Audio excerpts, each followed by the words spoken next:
안녕하세요. 경제적 자유로 가는 열차 자윤입니다. 요즘 주식시장을 바라보면 굉장히 혼란스럽습니다. 그렇지만 이런 혼란함 속에서도 상승을 기대해 볼 만한 몇 가지 신호들이 포착되고 있는데요. 그렇다면 상승을 기대해 볼 만한 어떤 신호들이 포착되고 있는지 오늘 한번 짚어보도록 하겠습니다. 오늘 이야기 도움되신다면 좋아요, 구독 버튼 눌러주시면 감사하겠습니다. 준비된 자료 보도록 하겠습니다. 첫 번째로 신용융자 의미 있는 수치까지 줄어들었다는 점 주목할 필요 있습니다. 신용융자가 최근 들어서 급격하게 감소를 했는데요.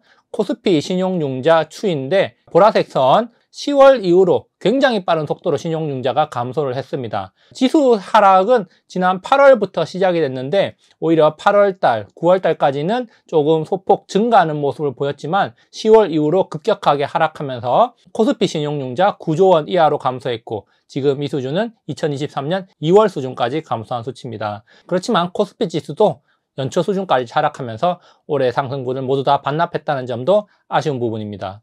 자, 그리고 코스닥도 보면은 여기 초록색 선인데요. 급격하게 하락하는 모습 확인할 수 있습니다. 자, 올해 초에 급격하게 늘어났다가 그리고 잠시 횡보를 보이던 신용융자가 다시 급격하게 하락하고 있는데 8조 원 이하로 감소하면서 2023년 연초 수준까지 줄어들었습니다. 코스닥 지수도 급락을 하면서 연초 수준까지 떨어졌는데요. 한국 주식시장에서 신용융자 B2가 많이 줄어들었다는 것, 상승으로 전환했을 때 증시가 빠르게 상승할 수 있는 하나의 요소가 될 수 있다는 점 주목할 필요가 있어 보입니다. 자, 그리고 또 한 가지, 증시의 비관론이 득세를 하고 있다는 것 주목을 할 필요가 있습니다. 10월 대폭락으로 인해서 2023년 상승분을 대부분 반납을 했는데요.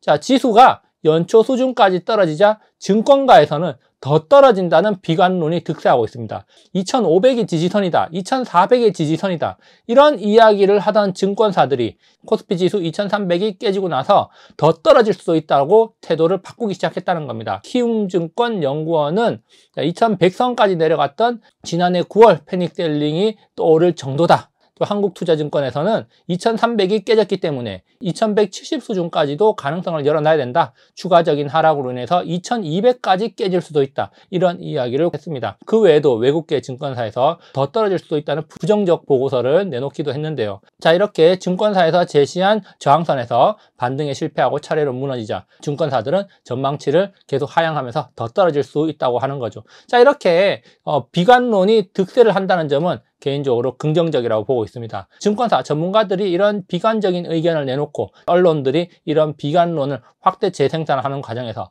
많은 투자자들이 불안감을 가지게 되고 시장이 더 떨어질 수도 있다는 이런 불안 심리로 인해서 매도를 유발하게 됩니다. 물론 초기에 이런 매도로 인해서 지수가 더 빠질 수는 있지만 결국에는 이런 물량들, 마지막 투매 물량이 나와야 시장이 반등을 할 수가 있다는 거죠. 팔 사람들이 다 팔고 나면 더 이상 팔 사람이 없다. 그리고 주식이 많이 떨어져서 매력적인 가격대가 됐을 때 외국인 기관들의 매수세가 강하게 유입될 가능성이 있기 때문에 이런 것들은 긍정적이라고 할 수가 있겠습니다. 그리고 또 한 가지, 기술적으로 과매도 구간이라는 겁니다. 기술적으로 반등을 기대해도 좋을 만한 구간이라는 거죠. 여러 가지 지표들을 우리가 확인할 수 있는데 제가 여기 제시한 세 가지 지표만 봐도 가장 낮은 수준에 머물고 있고, 자, 여기도 보면은 굉장히 낮은 수준에서 반등을 시도하고 있고, 또 이것도 보면은 과매도 영역권에 머무르고 있는 거 확인할 수 있습니다. 기술적으로 봐도 과매도 영역이기 때문에 지금 팔기보다는 홀딩을 하거나 매수를 하는 게 더 현명한 판단일 수도 있겠다, 이렇게 생각을 해볼 수가 있다는 겁니다. 지금 기술적으로 과매도 구간이고 비관론이 득세를 하고 있고 신용융자가 굉장히 많이 줄어들었다는 거, 자, 이거 세 가지만 보더라도 지금 시장은 반등을 기대해 볼 만한 구간이다, 이렇게 볼 수가 있습니다.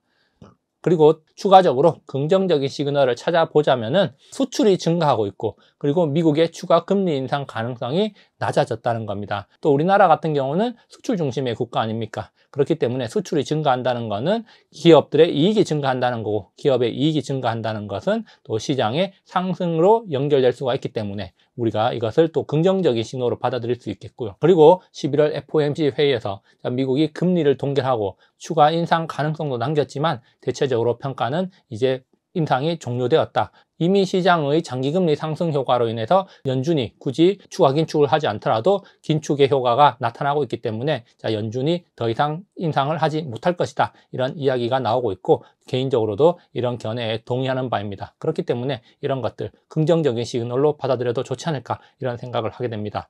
물론 지금 상황에서 이런 것들을 보고 무조건 낙관하기는 이르다 이렇게 볼 수도 있겠습니다. 여전히 대외 상황은 불안합니다. 전쟁이 발발하고 있고 국제유가가 치솟을까라는 전망이 있고 미중 패권 전쟁, 첨단 기술 분야에서 미국이 계속해서 중국을 견제하면서 둘 사이의 감정의 골은 점점 깊어지고 있습니다.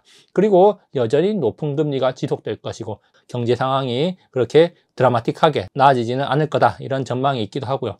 그리고 여러 가지 요인으로 인해서 여전히 경제 활동에 불안 요소가 있는 게 사실입니다. 그렇기 때문에 무조건 낙관하기는 이르지만 그럼에도 불구하고 우리는 이런 말을 기억할 필요가 있겠습니다. 시장은 걱정의 벽을 타고 오른다 하는 말이 있죠. 이런 걱정들을 밟고 일어서서 시장이 오른다는 생각으로 시장에 임하면 좋지 않을까 이런 생각을 해보고요. 피터 린치가 이런 말을 했죠. 투자 성공의 여부는 얼마나 오랫동안 시장의 비관론을 무시할 수 있는지에 달려있다. 여러 가지 비관론들이 우리를 괴롭힐 것이지만 이런 것들을 무시하면서 꿋꿋하게 버틴다면 좋은 결과를 만날 수 있지 않을까 이런 생각을 해봅니다. 오늘 여기까지 준비를 해봤고요. 좋아요, 구독 버튼 눌러주시면 감사하겠습니다. 다음에도 유익한 영상으로 찾아오도록 하겠습니다. 감사합니다.